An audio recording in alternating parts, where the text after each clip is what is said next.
What turned you into a villain for the rest of the world? One day my kids came up to me and told me they didn't want to go over to mommy's house anymore. I had split custody with my ex, but this was the first time when they outright refused to visit her for the weekend. I knelt down to their level and asked them what was up. Did mommy say something to you? Then they told me how mommy's new boyfriend would make them do weird things and also made them promise not to tell anyone. When I asked what these things were, my heart was shattered into a million pieces. He would make both my kids stand in front of a camera and strip to their undies. Then he would take a few pictures, give them both some candy, and go back to his room. At first, my kids were happy to get free candy, but they eventually realized that something was wrong and became uncomfortable. So they asked him to stop, and my wife's boyfriend landed an open-handed slap on my daughter's face. They went to their mommy to complain and told her the absolute truth while crying. But instead of helping them, she told them to stop being jealous of her new relationship. She was under the impression that I had told our kids to spin this story and simply refused to believe them. I was so angry, but also distraught at the same time. The first thing I did was call the cops, but the person who showed up was my wife's brother-in-law, who was also a deputy. He told me the same thing that my wife said to our kids: stop being jealous and stop telling disgusting lies about other people just because you can't handle their happiness. I don't know what kind of mother my ex-wife was being that she didn't even consider the possibility of her boyfriend actually doing this. But I knew one thing,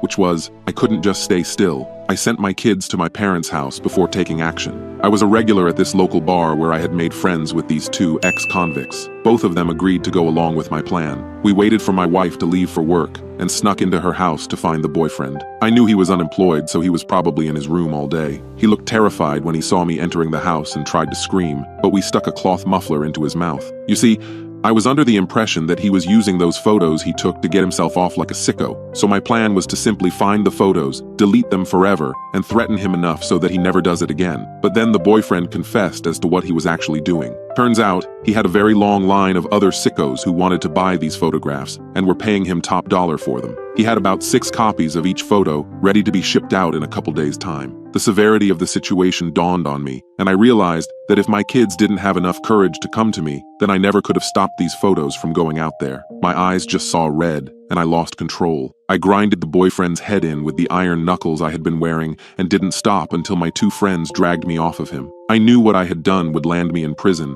which would mean my kids would go to my wife, and her next boyfriend could potentially do a similar thing to them. So I just started crying on the wooden floor. This is when one of my friends told the other to take me home and made a joke about how prison life suits him better anyway. I looked at him and for a brief moment forgot all of his past crimes and simply nodded my head with respect.